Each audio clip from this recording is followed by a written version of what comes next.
Hey everyone, it's Dr. Ramani, and today, simple topic, I'm going to break it down a little. What do you think is the most simple reason why a relationship with a narcissist really can't work? I'm here to give you that answer. So, any thoughts? The reason that a relationship with a narcissistic person can't work is because narcissistic people turn to relationships to seek out love for themselves. And people in narcissistic relationships love the narcissist. So, what does that mean?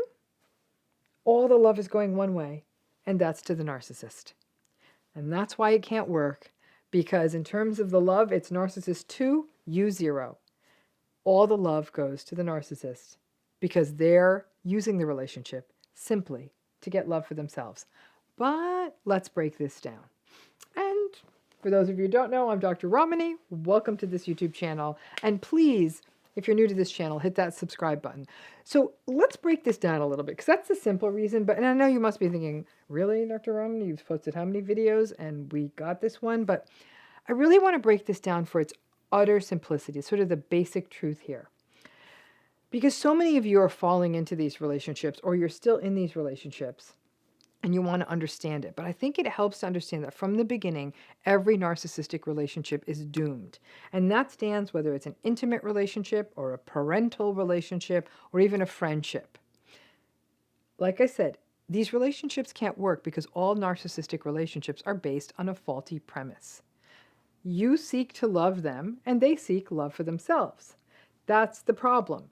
They get all of the love, you get none of the love, and you're really confused. I got to thinking about this video because it came on the heels of a good friend asking me, hey, Ram, you know what? I'm thinking about my narcissistic recent ex. He told me he loves me, does he? And I thought, that's an interesting question because the simplicity of all of this hit me. For narcissistic people, love is about themselves. For when they say, I love you, it means I love you for me. I love what you do for me. I love you as an extension of me. Got it? For healthy people, love is about other people. I love you. I want to care for you. I respect you. I'm willing to make sacrifices and compromises for you. For healthy people, it's like love out. So if you're a healthy person in a relationship with a narcissist, the two of you are basically playing two different games. You're playing chess. They're playing checkers, same board, different pieces, different rules. It doesn't work. Narcissistic people get into relationships to regulate themselves. They have a problem with something called differentiation. They don't get that you, as their partner or their child or as their friend, you're a distinct person with distinct needs that are different from theirs. And that in an adult relationship, that means give and take. It's hard for them to understand that you may be having a different experience than them. So in essence, for a narcissistic person, you become an extension of them. And so loving you is really just loving themselves. When you ask them something which is not in line with what they need or want, well, that's not going to make sense. You're supposed to be an extension of them. So you asking for something or needing something or feeling something that's different than what they're feeling or needing is the equivalent of their hand out of their control slapping their face, again, and them not being able to control it. That doesn't make sense, right? Because it's an extension of them. Healthy people differentiate. I am me, you are you. If I'm hungry, you may not be hungry. If I am sad, you may not be sad. You may need something different than me, and I love you, so I can be present with that. And I can make shifts in me to be present with that and hear that difference. Healthy people don't get angry if someone wants something different or feels something different. I got to tell you, if I had $1 for every person who loves a narcissist and says, well, they tell me I love you, but they're so mean to me, that must mean they don't love you. That must mean they don't love me. Well, they do love you because you are an extension of them. Does that make sense? So when they say, I love you, they're really saying they love themselves in a dysfunctional way. But when you started expressing your own needs and your own wants, well, then none of that computes for them. We see this happen with narcissistic parents all the time. In fact, A fair number of narcissistic parents are actually pretty good baby parents, right? Babies are so great. They're so cute. They're so huggy. They're so portable. And other than the crying and the diapers, if you give them what they want, by and large, you kind of own them, right? On top of that, they smile really easy. They might even look like their parent. You can dress them up however you want, and people love cooing at them. You get attention because you have a baby with you. So for a person who is looking for a relationship where the person is an extension of them, babies are a great accessory for them. And the baby, when it's a baby, experiences itself as an extension of the parent. And the narcissistic parent experiences the baby as an extension of themselves. So it all kind of works. Until one day, that baby becomes a toddler and then becomes a child and has language and starts expressing needs hardcore. And they say no. And they may be a little bit of a pain in the neck. And no, you can't dress them the way you want. And not so portable anymore, right?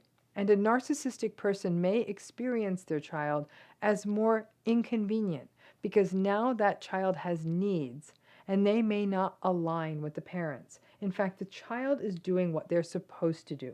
They're individuating and becoming their own little separate person, while the narcissistic parent wants the child to remain an extension. If any of you had a narcissistic parent, you may even be able to remember the time when the shift happened from adoration to invalidation in your life. It was the day that you started having your own little ego and identity, which is what's supposed to happen with a kid. So when the narcissist says, I love you, they really are saying, I love me. And as long as you are a perfect mirror of them, validating, anticipating, smiling when they smile, feeling what they feel, cowering when they rage, having sex when they want, giving them space when they want, showing up when they want. Well, obviously, because you're just an extension of them, well, then the relationship works. But when you have your own needs, when you set a boundary, when you don't want to do what they do, and you have your own feelings or contradict them, well, then the relationship doesn't make sense to them, and it stops working.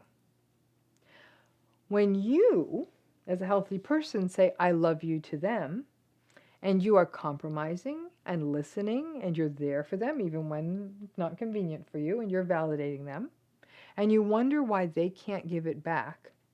When you say, I love you, you love them, right? Not because they are an extension, but because you love them as a separate person outside of you.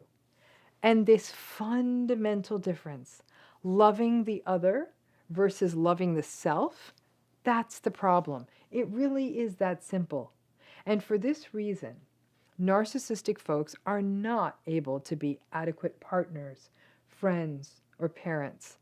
You may be able to make a horse race out of them being a boss or a colleague because that's not really love. But when you aren't their mirror, it will become abuse, and that's not sustainable either. What about therapy? Can that teach a narcissistic person love or how to love? Well, maybe. There are unicorns, years of therapy, differentiation, humility, mindfulness. You know the drill. This stuff is a long shot. But the idea of what loving another means, it's the sort of the Powerball of narcissistic change. I guess someone does win the lottery, but it's not as likely to happen on your watch. And as I said, lots and lots and lots and lots of therapy with a really, really, really, really, really good therapist. That's a lot of lots and a lot of reallys. You can't checkmate in checkers. Remember that. And you can't be fully loved by someone who doesn't understand that you are separate from them. Recognizing that when they say I love you, they really are saying I love me, that's hard. But my hope is that knowing that helps people learn that they are indeed lovable. You're lovable. Just because someone can't love you, that doesn't make that otherwise. And this right there is the conundrum. When they say I love you, they're saying I kind of love me. When you say I love you, you're saying you love them. Like I said, 2-0. They're getting all the love. And if you're in one of these relationships, you're not getting any. Thanks again.